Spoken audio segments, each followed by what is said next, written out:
Good morning everyone! Welcome to my YouTube channel. Ito na naman ang inyong lula. Nakikita niyo naman yung aking pagbumukha.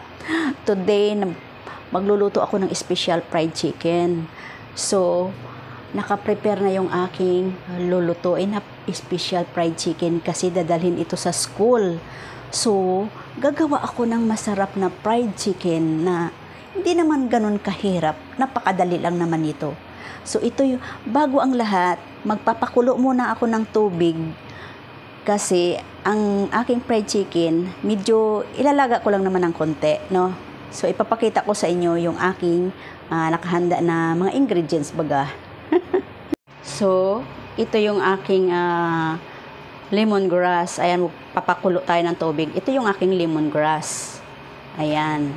Pagkakumulo yan, atin nang ilalagay yung ating chicken, no? Nakahanda na para madali naman siyang ipiprito eh. Ayan, ang ating bawang. At saka lagyan natin ng tawag dito, bay leaf ba? Yan. At ang ating luya. Ayan. Idagdag na natin yung ating pampasarap. At saka maglagay na tayo ng asin. Para pagka piniprito na natin yung ating manok, gagawing fried chicken, ay hindi ka na maglalagay ng asin, no? Kasi nandyan na lahat ang pampasarap. Ayan. Tama na yan. Ang ating asin para hindi maalat. Ito na yung aking manok. Atin nang ilulunod sa pinapakuluan kong tubig na mayroong ingredients.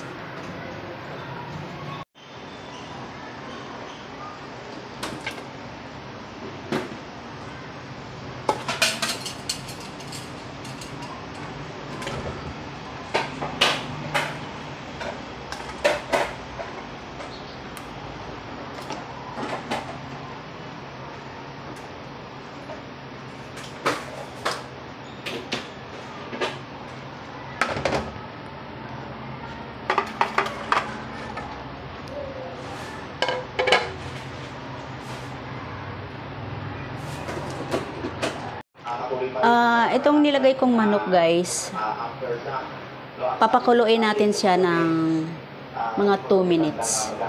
Pagkatapos nyan, tatanggalin na natin yung manok, lagay natin sa strainer para mawala yung sabaw. Guys, kumulo na. Atin na siyang tanggalin. Ayan. Okay. Ito na guys, nakalagay na siya sa strainer para lumabas para tumulo yung kanyang sabaw dito sa niya. Ayan. Papakita ko sa inyo guys yung pinaglagaan natin. Ayan. O diba? Kanina walang mantika. Lumabas ang mantika ng manok. Ayan.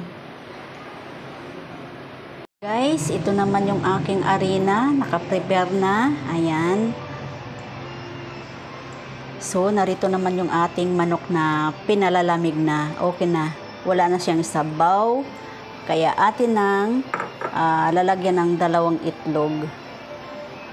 Ayan. Thank you. Ngayon, atin siyang halo-haloin para yung itlog mag-spread sa iba pang manok. Pagkatapos niyan, paghahalo na, atin na siyang ilulubog doon sa harina. Bago ang lahat dyan, maglalagay na ako ng kawali at magpapalamig.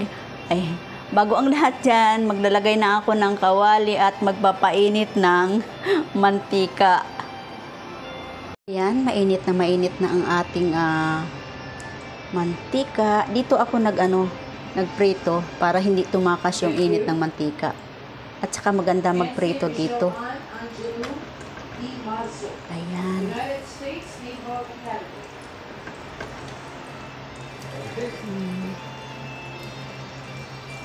Perfect ang pagkaprito niyan. Perfect talaga. Mayroon pang space, dadagdagan pa natin.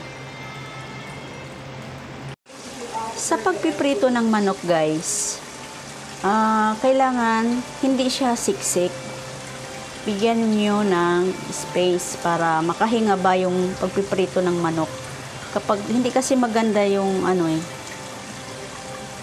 siksik ng siksik, sobrang dami sa pagpiprito. Kaya pagka binaliktad mo yung pinirito mo, hindi siya makahinga. Napakasikip. Kaya ganyan guys, tingnan nyo. Mayroon pa siyang konting space. Kaya pag inikot ko yan, maluag siya.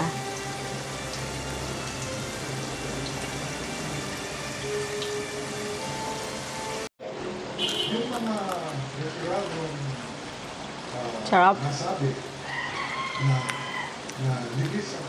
Sarap isaw-saw sa ketchup or Mang Tomas. Okay guys, thanks for watching my cooking for today. Ito yung aking pinakita sa inyo, yung aking luto-luto, special fried chicken, lutong bahay ni Lula. Don't forget to like, comment, share, and subscribe. Paki-click ng bell button para updated kayo sa susunod ko pang mga videos ng mga simpleng luto ni Lula guys. Bye! Have a great day.